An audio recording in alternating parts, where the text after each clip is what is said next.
నమస్తే, welcome to focus. ఊహకందరి ఐడియాలు, అంతు చిక్కని ఆలోచనలు. అసలు వారికి అలాంటి వెరైటీ క్రిమినల్ థాట్స్ ఎలా వస్తాయో డిటెక్టివ్లకే అర్థం కావడం లేదు. వందల కేసులను క్లోజ్ చేసిన పోలీసులకే బోధపడడం లేదు. 6 ఆడవారి బీభత్స భయానక ఘోరాలు ఇన్వెస్టిగేషన్ ఆఫీసర్లకే కేస్ స్టడీగా మారాయి. నేరస్తులు భిన్నమైన క్రైమ్స్ చేయరు, క్రైమ్స్నే భిన్నంగా చేస్తారు. కొందరు మహిళల క్రైమ్ ప్రొఫైల్స్ను చూసి పోలీసులే బిత్తరపోయారు.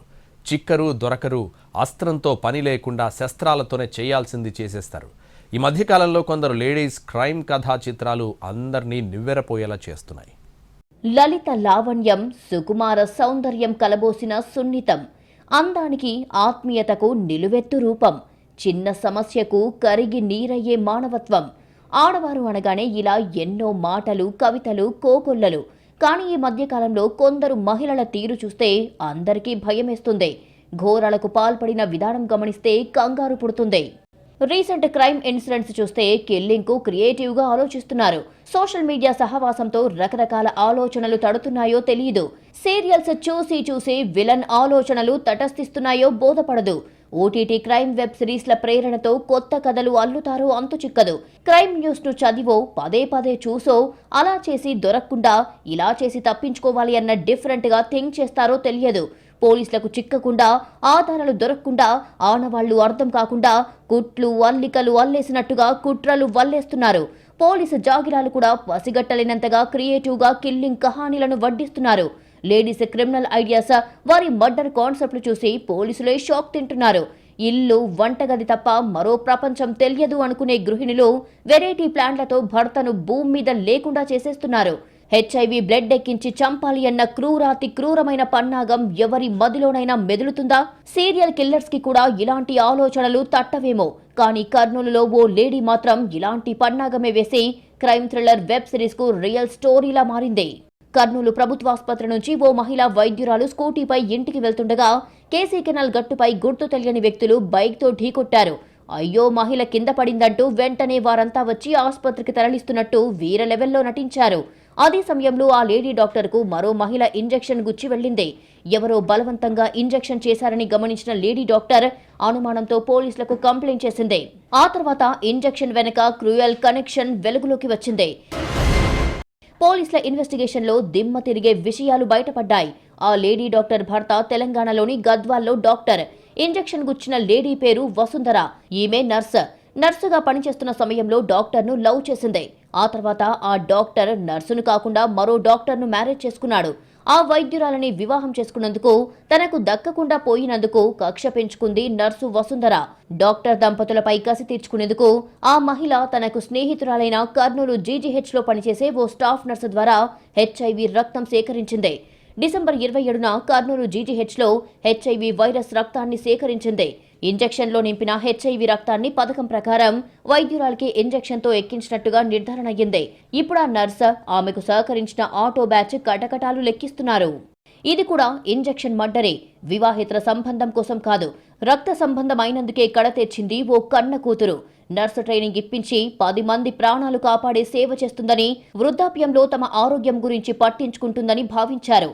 కానీ ఆ నర్సు ట్రైనింగ్ తెలివితేటలను కన్నవారిపైనే కిరాతకంగా ప్రయోగించింది ఈ కూతురు. నక్కల సురేఖ బీఎస్సీ నర్సింగ్ పూర్తి చేసి ప్రస్తుతం సంగారెడ్డిలోని ఓ ప్రైవేట్ ఆసుపత్రిలో నర్సుగా పనిచేస్తోంది.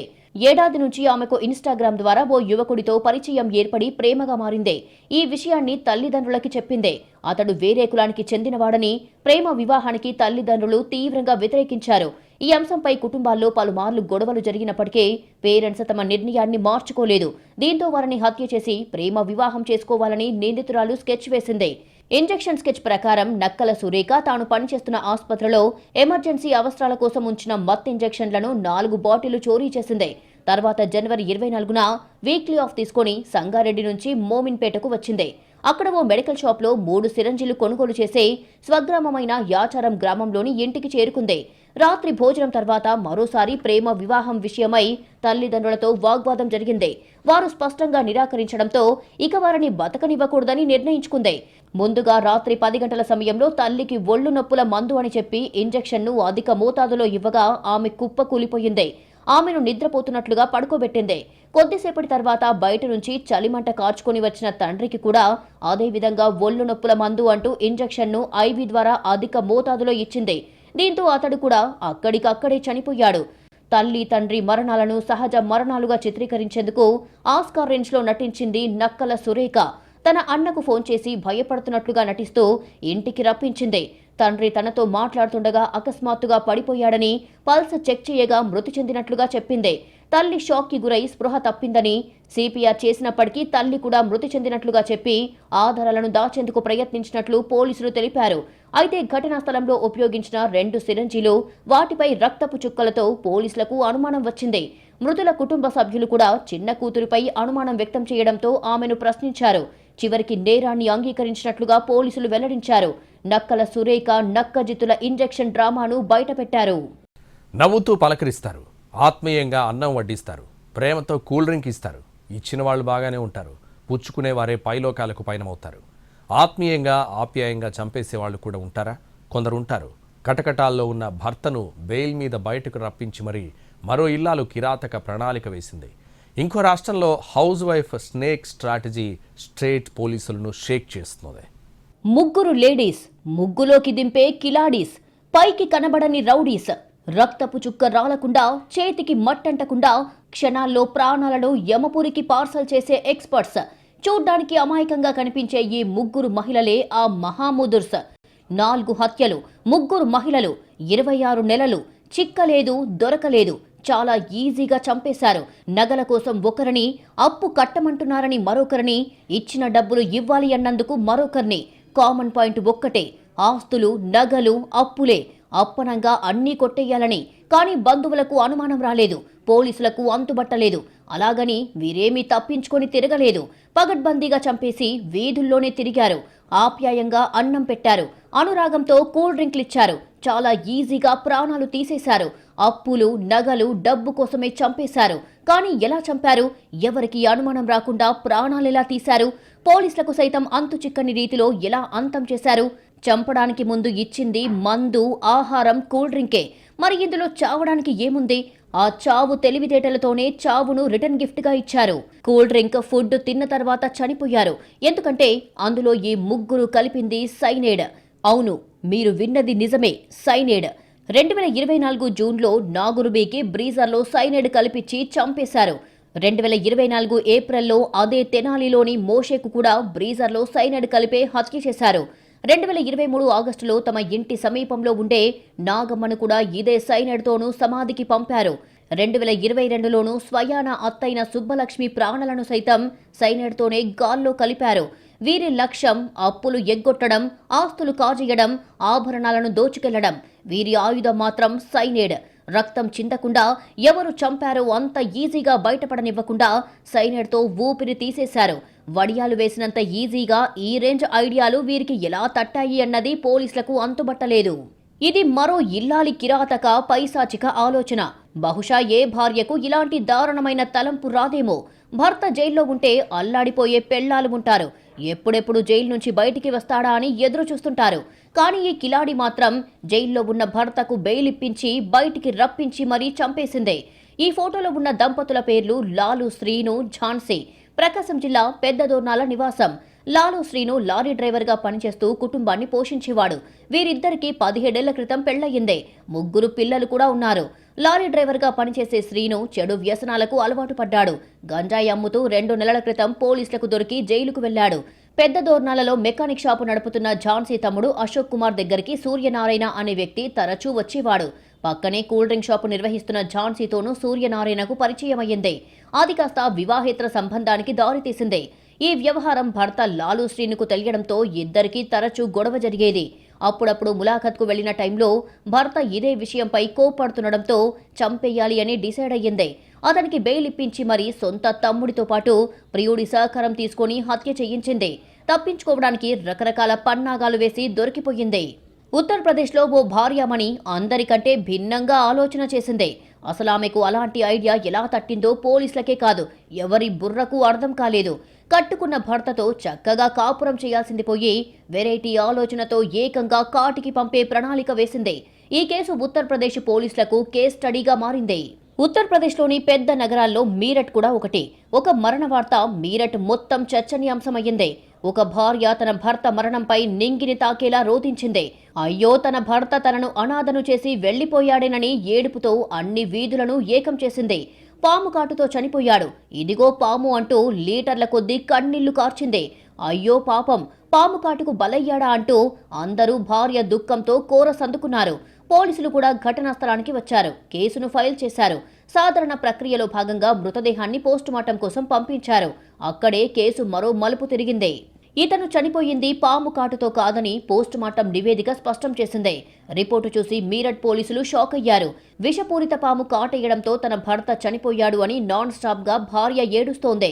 అతని మరణానికి పాము కాటు కారణం కాదని స్పష్టం కావడంతో అసలేం జరిగిందో తెలుసుకునేందుకు మీరట్ పోలీసులు ప్రయత్నించారు. స్నేక్ బైట్ తోనే ప్రాణం విడిచాడని భార్య పదే పదే చెబుతోంది కాబట్టి ఆమె మీద అనుమానాలు వ్యక్తం చేశారు. పోస్టుమార్టం రిపోర్టు ముందు పెట్టి అసలేం జరిగిందని గట్టిగా అడిగారు. మేడం గారు నేరం ఒప్పుకుంది. తన ప్రియుడితో కలిసి భర్తను కాటికి పంపానని వాంగ్మూలమిచ్చింది. ఎలా చేసిందో, ఎలా చంపిందో, ఎందుకు హత్య చేసిందో చెప్పింది. రవిత, అమిత్ కశ్యప్ భార్య భర్తలు. చాలా ఏళ్ల క్రితం పెళ్లయ్యిందే. కానీ భార్య రవితకు అక్కడే ఉండే అమర్దీప్తో ఇల్లీగల్ ఎఫైర్ ఉంది. వివాహేతర సంబంధానికి భర్త అడ్డుగా ఉన్నాడు అని చంపేయాలి అనుకుంది. హత్య చేసిన తమ చేతికి మట్టంటకుండా రకరకాల పన్నాగాలు వేసింది భార్య రవిత. గూగుల్ వెతికింది, క్రైమ్ వెబ్ సిరీస్లు చూసింది. చివరికి ఒక నిర్ణయానికి వచ్చింది, చంపాలి. నేరం మాత్రం తమ మీదికి రాకుండా మరో రకంగా చనిపోయాడు అని లోకాన్ని, పోలీసులను నమ్మించాలని కుయుక్తులు పన్నింది. ఇదే ఐడియాను ప్రియుడు అమర్దీప్ కు చెబితే అద్భుతమని మెచ్చుకొని ప్రాణ స్నేహితుడి ప్రాణం తీసేందుకు ముహూర్తం ఫిక్స్ చేశాడు. ఒకరోజు రాత్రి ఇద్దరూ కలిసి అమిత్ పై దాడి చేశారు. రవిత కాళ్ళు చేతులు పట్టుకోగా అమర్దీప్ గొంతు నిలిమాడు. అక్కడికక్కడే ప్రాణం విడిచాడు. నేరం తమ మీదికి రాకుండా స్నేక్ స్ట్రాటజీ బయటికి తీశారు. హత్య చేసిన తర్వాత రాత్రి అతడి దుస్తుల్లోకి పామును వదిలింది భార్య. మరుసటి రోజు అయ్యో, తన భర్త చనిపోయాడు అంటూ గగ్గోలు పెట్టింది. కానీ పోస్టుమార్టం రిపోర్ట్ రవితను, ఆమె ప్రియుణ్ణి జైల్లో వేసింది. చూడ్డానికి అమాయక ముఖం, కట్టుబొట్టుతో సంప్రదాయానికే చీర చుట్టినట్టుగా ఆహార్యం, అందానికి మరింత అందం తెచ్చే చిరునవ్వు. ఎంత పద్ధతైన ఒద్దికైన అమ్మాయని ఎవరికైనా అనిపిస్తుంది. పక్కనే ఈడు జోడు అనిపించే ప్రియుడు. ఇద్దరిది జంట. ఇక ఏముంది, అమ్మాయి పంట పండిందే. ఈ జంట కలల పంటకు తిరుగులేదని చూసిన వారు ఎవరైనా ఇట్టే చెబుతారు. కానీ కనిపించే ఈ అమ్మాయి నవ్వుల వెనుక కనిపించని కథలు చాలా ఉన్నాయి. ఈ అమాయకపు చూపుల మాటున ఎవ్వరి ఊహకు అందని కుట్రలు దాగున్నాయి. జీవితాన్ని పంచుకుందామని బాసలు చేసి ప్రేమించిన ఈ యువకుడిని దారుణంగా చంపేసిందే. ఎవరికి అనుమానం రాని రీతిలో ప్రాణం తీసిందే. ఒక అమ్మాయి మనసులో ఇంతటి దారుణాలు కూడా ఉంటాయా అని నోరెళ్లబెట్టేలా పన్నాగం పన్నిందే. కేరళలో సంచలనం రేపిన బాయ్ ఫ్రెండ్ మర్డర్ కేసులో లోకల్ కోర్టు సంచలనం తీర్పిచ్చింది. తన బాయ్ ఫ్రెండ్ షారోన్ రాజును హత్య చేసిన గ్రీష్మకు మరణశిక్ష ఖరారయ్యింది. గ్రీష్మది తమిళనాడులోని కన్యాకుమారి, షారోన్ది కేరళలోని తిరువనంతపురం జిల్లా పరసల. రెండు వేర్వేరు రాష్ట్రాలైనప్పటికీ జిల్లాలు పక్కపక్కనే ఉంటాయి. ఇద్దరు ప్రేమించుకున్నారు. గ్రీష్మకు తల్లిదండ్రులు ఓ సంబంధం చూశారు. ఎంగేజ్మెంట్ కూడా అయ్యింది. ఈ విషయం షారోన్కు తెలిసిందే. నువ్వు నాకు అవసరం లేదని ముఖం మీద చెప్పింది గ్రీష్మ. దీంతో తట్టుకోలేకపోయాడు షారోన్. అయినా ప్రియుణ్ణి హత్య చేసేందుకు భయానక ప్లాన్ చేసిందే. తనతో తాడో పేడో తేల్చుకునేందుకు సొంతూరు పరసలకు వచ్చాడని తెలుసుకున్న గ్రీష్మ మనసులోనే కుట్ర దాచుకుందే. తన ఇంట్లో ఎవరూ లేరు, రమ్మని పిలిచింది. ఇంట్లోకి వెళ్లగానే ఎలా ఉన్నావంటూ కొన్ని కుశల ప్రశ్నలు వేసింది గ్రీష్మ. షారోన్కు జ్యూస్ ఇచ్చింది. ఎన్నో కబుర్లు చెప్పింది. ప్రాణానికి ప్రాణంగా ప్రేమించిన ప్రియురాలితో కులాసాగా మాట్లాడి బయటికి వచ్చిన షారోన్కు అసలు విషయం తర్వాత తెలిసిందే. వాంతులతో అల్లాడిపోయాడు. ఆస్పత్రిలో చేరినా ఒక్కో ఆర్గాన్ పనిచేయడం ఆపేసిందే. చివరికి చనిపోయాడు. పోస్టుమార్టం రిపోర్ట్లో తేలింది ఏంటంటే జ్యూస్లో విషం కలిపారని. ఇప్పుడు గ్రీష్మ కటకటాలు లెక్కిస్తోంది. ఒక భార్యామణి భర్త కిడ్నీని ఇడ్లీల్లా అమ్మేసి తుర్రుమంది. మరో ఇల్లాలు వయాగ్రా టాబ్లెట్లతో కొట్టిపారేయడానికి వీల్లేని కట్టుకథాల్లేసింది. కొందరు మహిళలకు ఇలాంటి డిఫరెంట్ క్రైమ్ థాట్స్ ఎలా వస్తున్నాయి? సోషల్ మీడియానా, వెబ్ సిరీస్ల, క్రైమ్ మూవీల చుట్టూ జరుగుతున్న నేరాల కొత్త ఐడియాలు ఎలా వస్తున్నాయి? భర్త కిడ్నీని ఇడ్లీలా అమ్మేసింది ఈ శ్రీమతి. మీరు విన్నది నిజమే. బట్టల షాపులో బంపర్ సేల్ చేసినట్టుగా భర్త మూత్రపిండాన్ని అప్పనంగా అమ్మేసింది. జేబులో పర్సు కొట్టేసినట్టు శరీరంలో కిడ్నీని ఎలా కొట్టేసిందన్న డౌట్ రావచ్చు. కానీ మాయ మాటలు చెప్పడంలో మేడం గారు పీహెచ్డీలు చాలా చేశారు. పశ్చిమ బెంగాల్ రాష్ట్రం హౌరా జిల్లా షాంక్రైల్ ప్రాంతానికి చెందిన భార్యామణి సామధాన దండోపాయాలు ప్రయోగించి కిడ్నీ అమ్మేలా భర్తను ఒప్పించింది. అప్పుల తిప్పలు తీరడానికి, ఇష్టమొచ్చిన టూరిజం స్పాట్లు తిరగడానికి, కంటికి కోరింది కొనడానికి, నోరూరించింది తినడానికి, ఇలా సకల సంతోషాలకు అక్షయ పాత్రగా భర్త గారి కిడ్నీని భావించింది. కానీ మొగుణ్ణి ఒప్పించడానికి మాత్రం కొట్టిపారేయడానికి వీల్లేని కట్టుకథను అల్లేసిందే. మూత్రపిండాన్ని అమ్మేస్తే కూతురును గొప్పగా చదివించొచ్చని, డాక్టర్నో ఇంజనీర్నో చెయ్యొచ్చని చెప్పింది. అయితే పెళ్లాం గారి కిడ్నీ ఐడియాతో ఒక్కసారిగా కంగు తిన్నాడు భర్త. అమ్మడానికి ఇదేమైనా ఇడ్లీనా దోశనా, కిడ్నీ అంటూ అరిచి గోల చేశాడు. మొదట కిడ్నీ సేల్పై అంగీకరించలేదు. సింగిల్ కిడ్నీగాన్ని అయిపోయి పనీపాట చెయ్యలేను అని బోరుమన్నాడు. ఎలాగో అలా కొన్నాళ్లు కష్టపడితే ప్రాబ్లమ్స్ అన్నీ తొలగిపోతాయని భార్యమణికి నచ్చజెప్పే ప్రయత్నం చేశాడు. అయినా వైఫ్ మాత్రం కష్టాల సుడిగుండాలను దాటాలంటే మూత్రపిండాన్ని అమ్మాల్సిందేనని చెవిలో జోరీగలా వెంటపడింది. కంచం దగ్గర, మంచం దగ్గర ఇవే మాటలను వల్లవేసింది. ఒక కిడ్నీ ఉన్నా కూడా పనులు చేసుకోవడానికి ఎలాంటి ఇబ్బంది ఉండదని, అన్ని విధాలా తాను అండగా ఉంటానని పదే పదే చెప్పడంతో ఆఖరికి ఓకే చెప్పాడు. దీంతో కిడ్నీ ఫర్ సేల్ అంటూ బ్రోకర్ల దగ్గర బేరం పెట్టింది శ్రీమతి. సంవత్సరం పాటు కిడ్నీ బయ్యర్ల కోసం వెతికితే 3 నెలల క్రితం దొరికారు. కిడ్నీ అమ్మేశాక 10 లక్షల రూపాయలు చేతికి వచ్చాయి. కరెన్సీ నోట్లను చూసిన భార్య ముఖం కళకళలాడిపోయింది. అయితే డబ్బులు చేతికి వచ్చాక గానీ వైఫ్ అసలు ప్లాన్ బయటపడలేదు. కిడ్నీ అమ్మగా వచ్చిన డబ్బులతో పరారయ్యింది భార్య. అవును, ఆమె జంప్ అయ్యిందే. ఫేస్బుక్లో పరిచయమైన రవిదాస్ అనే వ్యక్తితో లేచిపోయింది. 10 లక్షలు తీసుకుని ప్రియుడితో బుడాయించింది. దీంతో ఒక్కసారిగా భర్త బిత్తరపోయాడు. తనతో కిడ్నీ అమ్మించింది పాప చదువు కోసం కాకుండా ప్రియుడితో జంప్ అవ్వడానికా అంటూ లబోదిబోమన్నాడు. కిడ్నీ అమ్మిన డబ్బులతో జంపు జిలానీ అయ్యిందంటూ ఊరువాడ మార్మోగిందే. పోలీసులు సైతం కేసును ప్రతిష్టాత్మకంగా తీసుకుని గాలించారు. స్నేహితులు, కుటుంబ సభ్యుల సహాయంతో ఆమెను కోల్కతాలో గుర్తించారు. ఉత్తరప్రదేశ్లోని కాన్పూర్లో ఓ భార్య ఘాతుకం దేశాన్నే నివ్వెరపోయేలా చేసింది. భర్తను దారుణంగా చంపి దాన్ని కప్పిపుచ్చుకునేందుకు ఆమె ఆడిన నాటకం బుర్రను గిర్రున తిప్పుతుంది. కాన్పూర్ బిత్తూర్లోని ధ్రువ్లో అబీద్, షబానా భార్య భర్తలు. కానీ భార్య షబానాకు మాత్రం రెహాన్ అనే వ్యక్తితో ఇల్లీగల్ ఎఫైర్ ఉంది. ఈ విషయంలో ఇద్దరి మధ్య రోజూ గొడవ జరిగేది.